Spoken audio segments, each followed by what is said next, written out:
कहानी अंतिम दौड़। बहुत समय पहले की बात है। एक प्रसिद्ध ऋषि गुरुकुल में बालकों को शिक्षा प्रदान किया करते थे।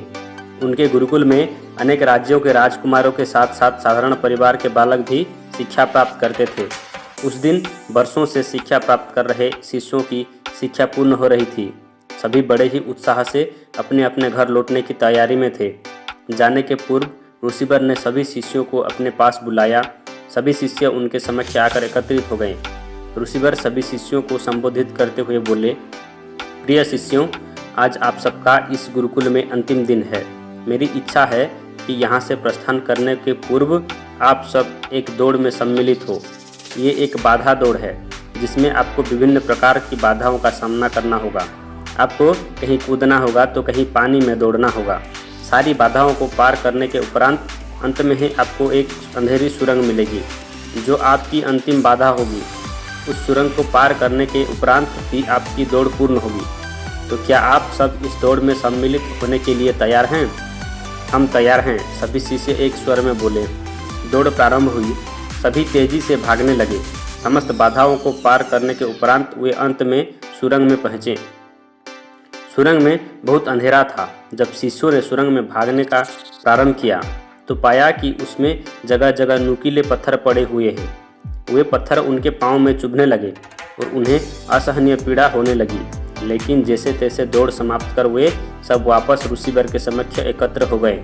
ऋषिवर ने उनसे प्रश्न किया, शिष्यों, आप सब में कुछ लोगों ने दौड़ पूरी करने में अधिक समय लिया और कुछ ने कम। भला ऐसा क्यों?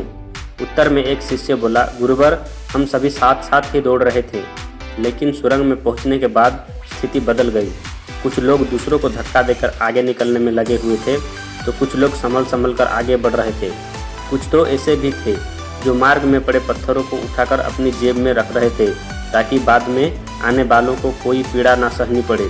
इसीलिए सबने अलग अलग समय पर दौड़ पूरी की। पूरा वृत्तांत सुनने के उपरांत ऋषिवर ने आदेश दिया, ठीक है, अब वे लोग सामने आए जिन्होंने मार्ग में से पत्थर उठाए और वो पत्थर मुझे दिखाएं। आदेश सुनने के बाद कुछ शिष्य सामने आए और अपनी जेबों से पत्थर निकालने लगे, लेकिन उन्होंने देखा कि जैसे वे पत्थर समझ रहे थे, वास्तव में वे बहुमूल्य हीरे थे।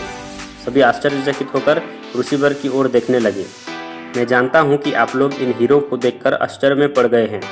ऋषिवर बोले, इन हीरों को मैंने ही सुरंग में डाला था। ये हीरे उन शिष्यों को मेरा पुरस्कार है जिन्होंने दूसरों के बारे में सोचा।